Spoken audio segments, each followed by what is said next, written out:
शदीद मज़म्मत करती है।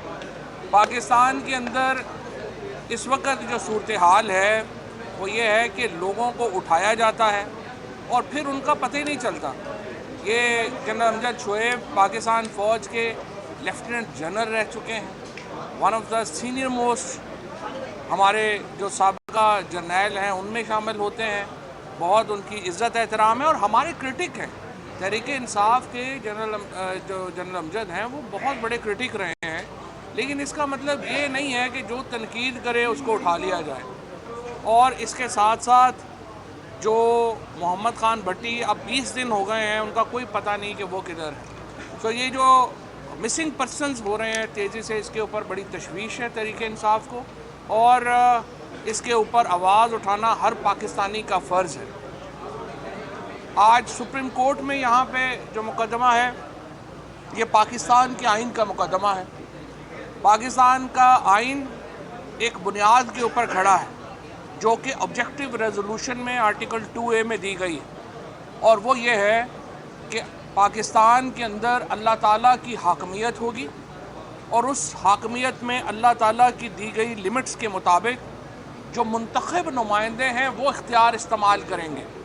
ये बुनियाद है पाकिस्तान के आइन की। और आज मुझे बड़ी खुशी है सुप्रीम कोर्ट ऑफ पाकिस्तान ने, जहाँ चीफ जस्टिस साहब ने इसका सो मोटो नोटिस दिया, उसके बाद ये दोनों स्पीकर्स हैं प्रोविंशियल असम्बलीज़ के, उनकी भी पटिशन जो हैं वो आज यहाँ पे आई हैं। और मुद्दा सिर्फ एक है, वो ये है कि देखिए 12 जनवरी को पंजाब की असम्बली तहलील हुई, 12 जनवरी को असम्बली की जो तहलील की एडवाइस है वो गई, और 14 तारीख को ये असम्बली जो है वो डिज़ोल्व हुई।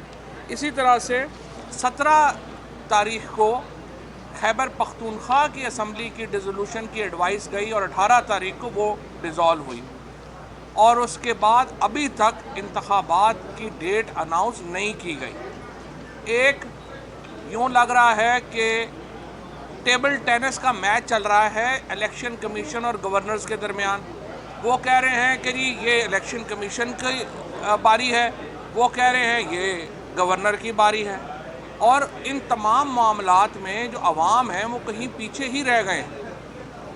पाकिस्तान की जो फेडरेशन है, पाकिस्तान की जो रियासत है, वो इलेक्शन की बुनियाद के ऊपर पार्लियामेंट्री फॉर्म ऑफ गवर्नमेंट के ऊपर खड़ी है।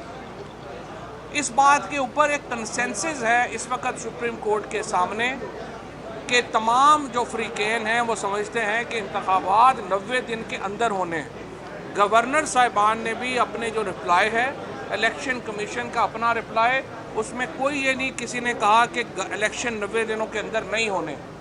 ये एक मुत्तफ़िका इस वक्त पोजीशन है कि इलेक्शन 90 दिनों के अंदर होने हैं। लिहाजा सुप्रीम कोर्ट ने एक बड़ा मुख्तसर सवाल फ्रेम किया है, और वो सवाल ये है कि इंतखाबात की तारीख़ कौन देगा। क्या इंतखाबात की तारीख़ गवर्नर देंगे या इंतखाबात की तारीख़ इलेक्शन कमीशन ऑफ पाकिस्तान ने देनी है। इसके ऊपर अब से कुछ देर पहले अली ज़फ़र साहब ने अपने जो आर्गूमेंट्स हैं, अपने दलाइल मुकम्मल कर लिए हैं, और अब 4 बजे दोबारा सुप्रीम कोर्ट का ये बेंच बैठेगा और वो अपने दलाइल शुरू करेगा।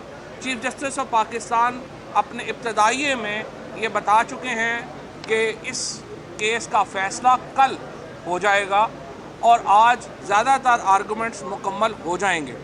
हमें पूरी उम्मीद है इंशाअल्लाह अल्टीमेट फ़तह पाकिस्तान के अवाम की होगी, अल्टीमेट फ़तह फेडरेशन की होगी। क्योंकि देखिए पाकिस्तान के अंदर आइन है, जमहूरियत है, तो मार्शल लॉ नहीं हो सकता। या आप मार्शल लॉ लगा के मुल्क चला लें या आप आइन और जमहूरियत के मुताबिक मुल्क चलाएं।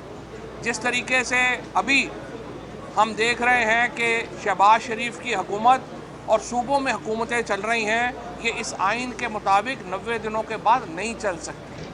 जो इंटरिम गवर्नमेंट मोहसिन नकवी की और जो खैबर पख्तूनख्वा में आई है वो बड़े महदूद मकसद के लिए आई है, और उसका मकसद सिर्फ इलेक्शन करवाना है। और अगर इलेक्शन करवाने के अलावा किसी और मकसद पे जाते हैं तो फिर वो अपने आइन से रोगर्दानी कर रहे होते हैं।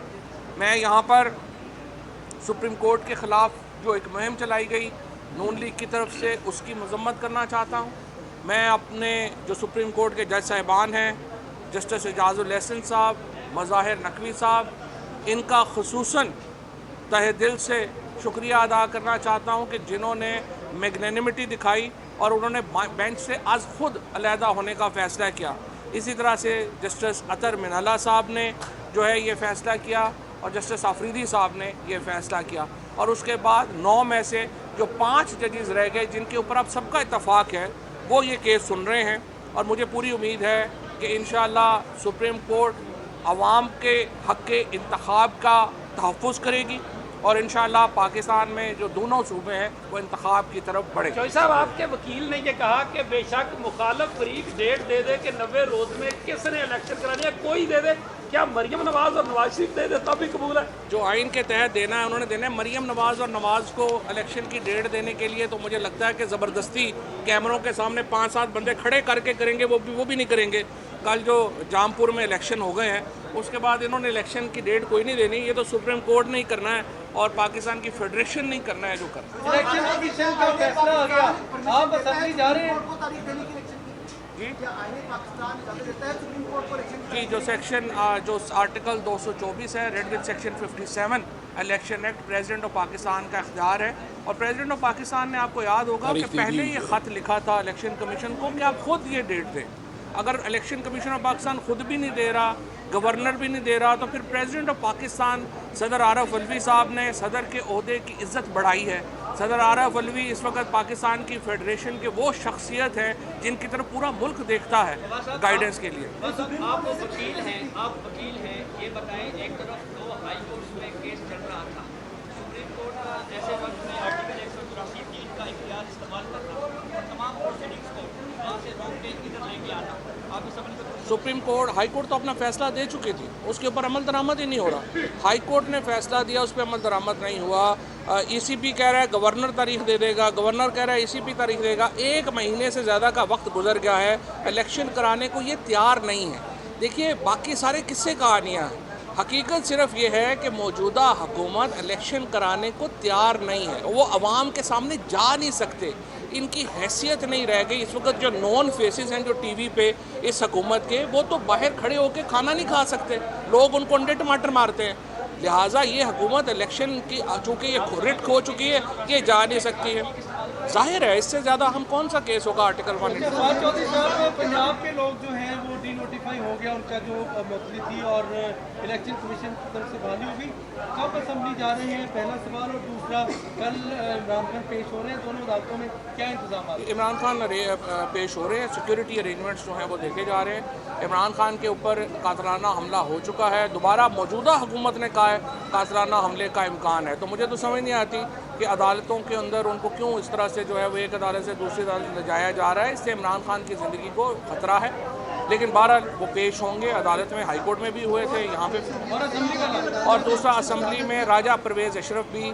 देखिए, इस हुकूमत में सारे लोग जो हैं वो अदालतों के अहकामात को नहीं मान रहे और ये चीज़ जो है ये सुप्रीम कोर्ट ने इसका फ़ैसला करना है। इस्लामाबाद कोर्ट ने कहा लोकल गवर्नमेंट इलेक्शन कराएं, हुकूमत ने नहीं कराए, कंटेम्प्ट में चले गए। लाहौर हाई कोर्ट ने कहा इलेक्शन की डेट दें, इन्होंने नहीं दी, फिर कंटेम्प्ट में चले गए। और अब यहाँ पे आके हाई कोर्ट ने मेंबर्स को बहाल किया और राजा परवेज़ अशरफ कह रहे हैं कि वो मैं मेंबर्स को नहीं मानता।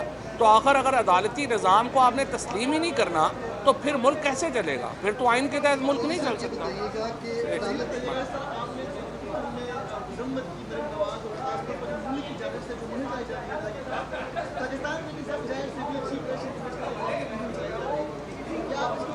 चीफ इलेक्शन कमिश्नर जज नहीं है, उन्हें चाहिए अपना कंडक्ट बेहतर करें। हम उनका एहतराम करना चाहते हैं, खुद भी करवाने की कोशिश करें। चौधरी साहब, ये बताइएगा कि अदालत ने कहा है कि लाहौर हाई कोर्ट ने कहा था कि चीफ इलेक्शन कमिश्नर जो है वो गवर्नर से मुशावरत करें, लेकिन यहाँ पे सदर के साथ मुशावरत की है।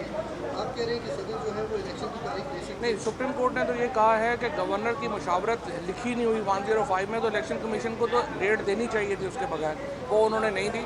सदर साहब के साथ तो सेक्शन 57 में लिखा हुआ है कि सदर कंसल्टेशन करेंगे, वो मामला अलग है, ये मामला। Thank you.